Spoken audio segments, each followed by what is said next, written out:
ಭಾರತ ರೋಜ್ಗಾರ್ ಮತ್ತು ಮಿಷನ್ ಅಂದ್ರೆ ಏನು ಶ್ರೀರಾಮ್ಜಿ ಅದನ್ನ ಕೇಂದ್ರ ಸರ್ಕಾರ ಅದನ್ನ ಏನು ಇವತ್ತು ಹೆಸರು ಚೇಂಜ್ ಮಾಡ್ತಾರೆ ಕಾಂಗ್ರೆಸ್ ಅವರು ಬಹಳಷ್ಟು ಅಂದ್ರೆ ಎಲ್ಲಾ ಕಡೆನೂ ಪ್ಲೇ ಕಾರ್ಡ್ ಇಟ್ಕೊಂಡು ಎಲ್ಲ ಮಹಾತ್ಮ ಗಾಂಧೀಜಿಯವರ ಸ್ಟ್ಯಾಚ್ಯೂ ಎಲ್ಲ ಕಡೆ ಬಹಳಷ್ಟು ಸ್ಟ್ರೈಕ್ ಎಲ್ಲರೂ ಮಾಡ್ತಾರೆ.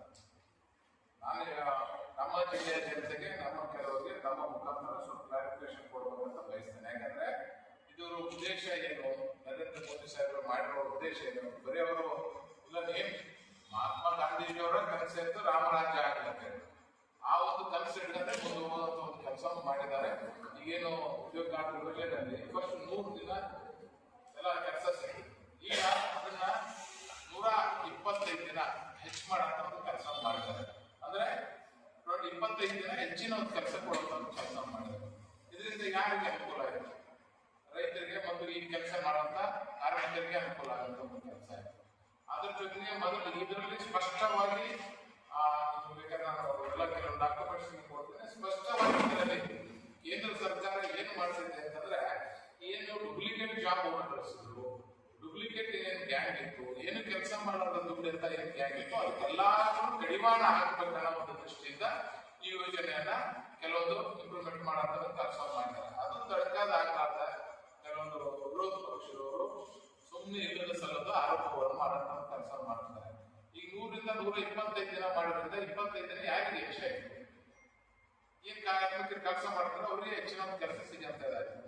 ಅದ್ರ ಜೊತೆಗೆ 60 ದಿನ ಗ್ಯಾಪ್ ಪೀರಿಯಡ್ ಕೊಟ್ಟಿದ್ದಾರೆ. ಯಾಕೆ ಆ ಪೀರಿಯಡ್ ಕೊಟ್ಟಿದ್ದಾರಪ್ಪ ಅಂತಂದ್ರೆ ಈಗ ನೋಡ್ರಿ ನಮ್ಗೆ ಎಷ್ಟು ಜನರಿಗೆ ತೊಂದರೆ ಆಗ್ತದೆ, ಎಲ್ಲ ರೈತರಿಗೆ ಬಹಳಷ್ಟು ಸಮಸ್ಯೆ ಆಗ್ತಿತ್ತು.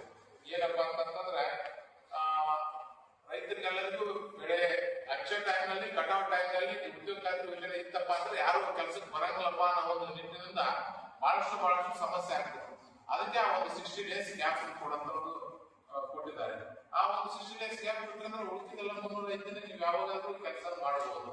ಮತ್ತು ಮೊದಲು ಏನಿತ್ತಪ್ಪ ಅಂದ್ರೆ ಏನ್ ಬೇಕಾದ್ರೂ ಮಾಡಬಹುದೇ ಕೆಲಸ ಉದ್ಯೋಗ ಖಾತ್ರಿ. ನೀವು ನಾವು ಸಾಕಷ್ಟು ಜನ ನೋಡ್ತಿದ್ದೀವಿ, ಹೋಗೋದು ಆ ಫೋಟೋ ತಕ್ಷಣದು ಅಲ್ಲಿಂದ ಓಡಾಡುವ ಕೆಲಸಗಳು ಬಹಳಷ್ಟು ಆಗ್ತಿದ್ವು. ಕೆಲವೊಂದು ಕಡೆ ಮಾಡಲಿ ಪ್ರಾಂಪ್ಟ್ ಆಗಿ ಮಾಡ್ತಿದ್ರು, ಬಟ್ ಕೆಲವೊಂದು ಕಡೆ ಬರೀ ಫೋಟೋಗೆ ಅಷ್ಟೇ ಸೀಮಿತ ಆಗಿತ್ತು. ಈ ಸರಿ ಆ ತರ ಆಗ್ಲಾರ್ದಂಗೆ ಈಗ ಹೋಗ್ಬೇಕಾದ್ರೆ ಬಯೋಮೆಟ್ರಿಕ್ ಯಾವ ತರ ಈಗ ಈ ಕಂಪ್ನಿಗಳು ದೊಡ್ಡ ಕಂಪ್ನಿಗಳಲ್ಲಿ ಹೋಗ್ತಿದ್ದಾರೆ, ಹೋದ್ರೆ ತಮ್ಮ ಇನ್ಫಾರ್ಮೇಶನ್ ಕೊಟ್ಟೆ ಕೆಲಸ ಹೋಗೋದು ವಾಪಸ್ ಆ ತರ ಮಾಡಿದ್ದಾರೆ. ಅದರಿಂದ ಬಹಳಷ್ಟು ಅಂದ್ರೆ ಬಹಳ ಅನುಕೂಲ ಆಗ್ತದೆ ಜನರಿಗೆ, ಆ ಜಿಲ್ಲಾ ತಾಲೂಕಿಗೆ, ಆ ಊರು ಗ್ರಾಮಕ್ಕೆ ಏನೋ ಒಳ್ಳೆ ಕೆಲಸ ಮಾಡಕ್ಕೆ ಅನುಕೂಲ ಆಗ್ತದೆ.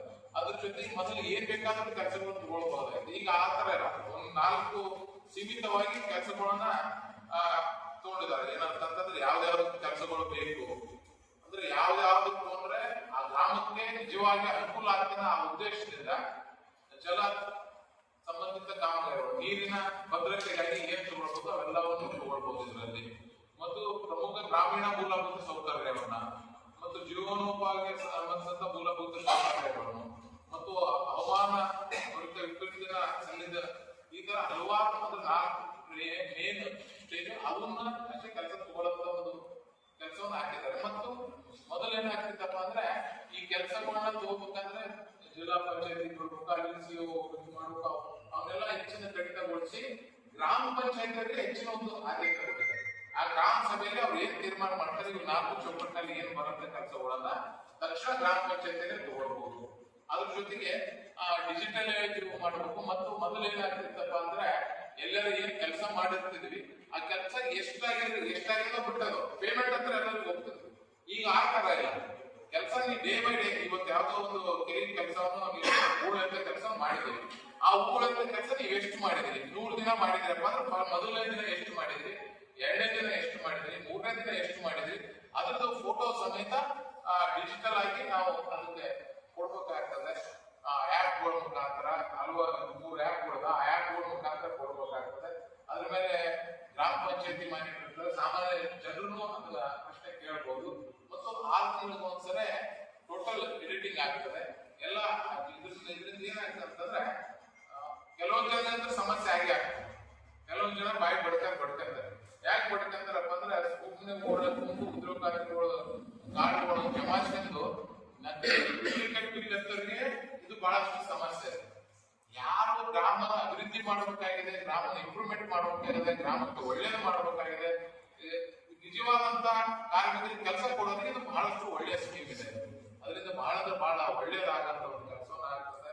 ಅದ್ರ ಜೊತೆಗೆ ಇನ್ನೊಂದು ಕಾಂಗ್ರೆಸ್ ಸರ್ಕಾರದ ಫಸ್ಟ್ ಏನೈತಪ್ಪ 90% ಇವ್ರು ಕೊಡ್ತಾರೆ, ಸೆಂಟ್ರಲ್ ಕೊಡ್ತದೆ, 10% ಸ್ಟೇಟ್ ಕೊಡ್ತದೆ.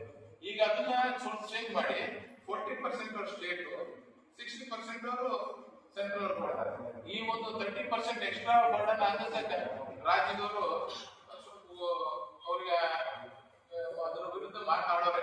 ಆದ್ರೆ ಇಂಪ್ರೂವ್ಮೆಂಟ್ ಮಾಡ್ಬೇಕಾಗ್ತದೋ ಅವಶ್ಯಕತೆಯಲ್ಲಿ ಕೊಡ್ಬೇಕಂತ ರಾಜ್ಯಗಳೆಲ್ಲ ಇವತ್ತು ಬಹಳ ಸಪೋರ್ಟ್ಗಳು ಮಾಡ್ತಾರೆ.